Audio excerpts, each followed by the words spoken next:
This is NACA Know-How presenting for 2017's Aircraft Design Competition for Applied Aerodynamics and Performance at Oklahoma State University. For this year's challenge, we developed an autonomous high-altitude, long-endurance aircraft that will provide internet capability to certain ground regions around the world, especially those areas where internet access may be unreliable, expensive, or inaccessible altogether. Minimum mission requirements include takeoff and landing from a standard runway, as well as support for 100 kilograms of internet-providing payload. Target operational altitude is 60,000 feet, and flight must be sustained for 1 week. Our aircraft is named FlyP Address and is a unique design for similar mission requirements. For sustained flight, rather than choosing solar-powered electric motors with batteries for energy storage, we opted for a turbocharged internal combustion engine modified for liquid hydrogen fuel and compressed air oxidizer. This configuration outperformed any combination of electric power, largely due to complications of electrical energy storage. The flight profile involves powered ascent, cruise, and low-powered descent upon exhaustion of the hydrogen fuel after more than a week of cruise.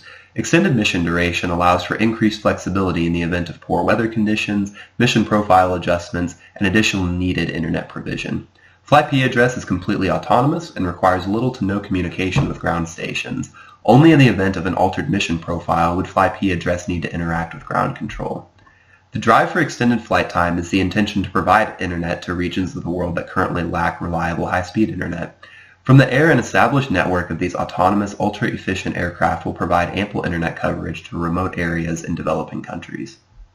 Around 4 billion people in the world still don't have internet. Of those 4 billion people, 3 billion of them are concentrated into just 20 countries. NACA Know-How intends to target locations that could readily benefit from airborne internet access. Worldwide management consulting firm McKinsey & Company did an extensive study on areas without internet, and they created a chart that calculated what they called an Internet Barrier Index. NACA Know-How will use this chart to identify potential clients.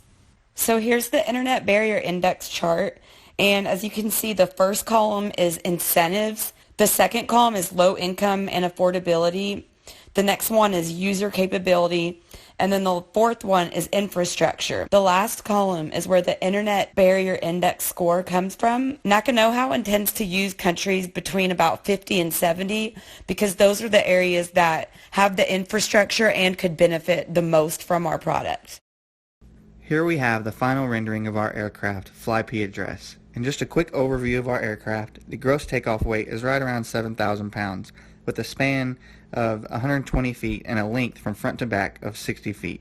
In this picture, you can get a better look at the inside of our aircraft and see our components, such as the ribs, spars, fuel cells, and the payload. There are 3 aircraft that are in direct competition and that have a similar mission to that of FlyP Addresses, and those are the Airbus Zephyr 8, the Facebook Aquila, and the Boeing Phantom MAE. The team at NACA Know-How has done extensive research to find out why these planes did not succeed and have found ways to better those aspects. With the Zephyr 8, it used solar power, which means that it can only fly in places with direct sunlight. The solution NACA Know-How has used for this issue is using hydrogen-powered engines so that FlyP Address is not dependent on sunlight. Next, in the Facebook Aquila, its main issue was that it needed an assisted takeoff, meaning it could not take off and land from any airport in the world. The solution to this for NACA Know-How was to put sufficient takeoff and landing gear on the aircraft that allows FlyP Address to take off and land from any airport. Lastly, the Boeing Phantom MAE had no issues in flight. It can fly for many days and was successful. However, the plane itself was too expensive and therefore no one would buy it.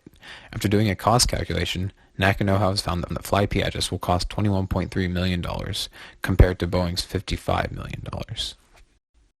NACA Know-How determined the Reynolds number to be 1 million based on the altitude of 60,000 feet as well as the best speeds obtained from Progress Report 2, which was 203 feet per second. NACA Know-How then searched for airfoils with high efficiency as well as high structural integrity at a Reynolds number of 1 million. The airfoils selected were the FX76 MP120 as well as the Epler 61. The FX76 was selected for its high structural integrity due to its high thickness, and the Epler 61 for its maximum efficiency. These airfoils were then tested in X-foil for their 2D efficiency. High aspect ratio was preferred, so Nakanoha used a long span as well as a short chord to obtain an aspect ratio of around 17. The two airfoil design was split so that the FX-76 would be closer to the root while the Epler-61 would be near the tip. The winglets were added to increase the effective aspect ratio and improve the lift by drag ratio, and with the winglets as well as the wing design, Nakanoha's plane was able to achieve a CL by CD of 40. The two main design challenges for FlyP address were the change in weight over time due to fuel and low dynamic pressure over the tail. The aircraft is incredibly stable at all fuel levels, with static margins of 0.67 when fully fueled and 0.2 when empty.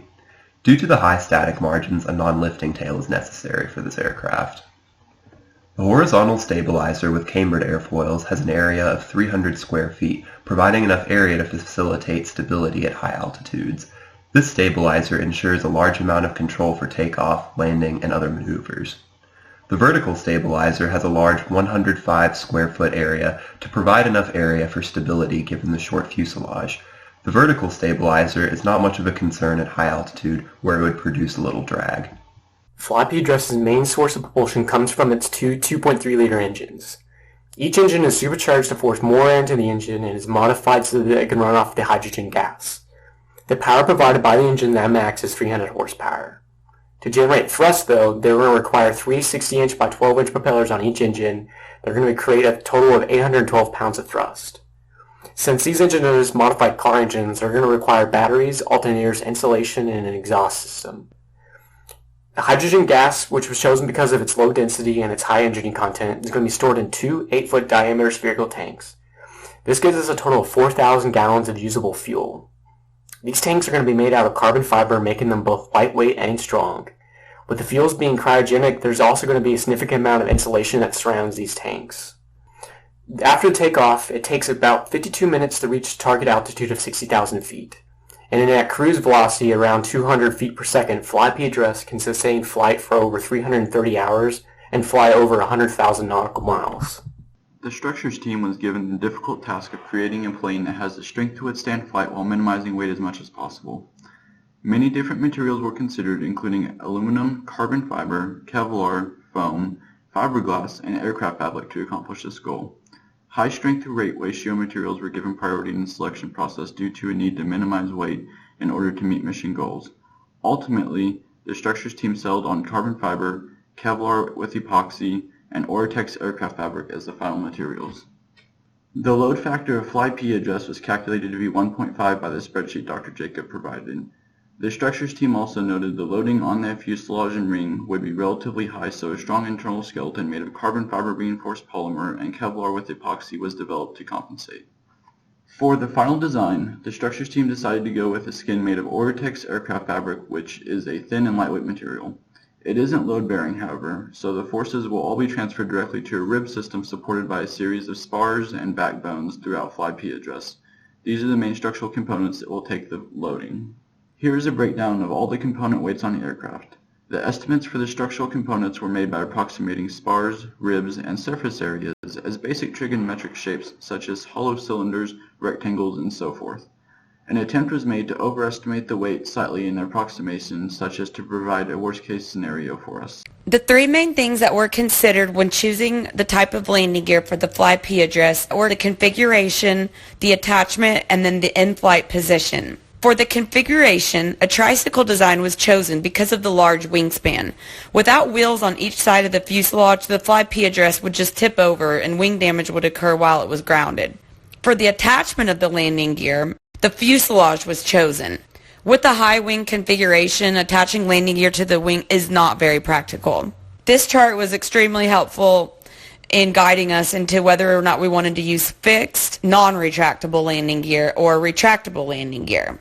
Because the FlyP address is less than 10,000 pounds, a retractable landing gear is definitely affordable. The FlyP address will utilize the Airspan telecommunications product line for connecting ground-based users to the internet. Using a satellite signal received by the FlyP address, it will process that signal through 5 airspan devices, each using a directional antenna to maximize signal efficiency. The antenna array can be expanded to up to 20 antennas to strengthen connectivity if needed.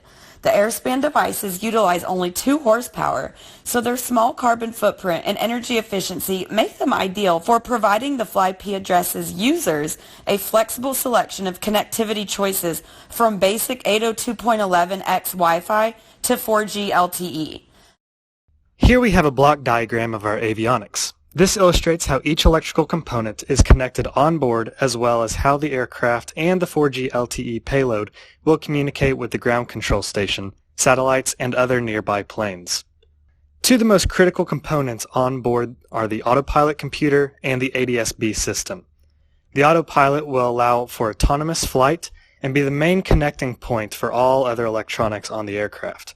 The ADS-B will allow communication with other surrounding aircraft and is a component required by the FAA starting 2020.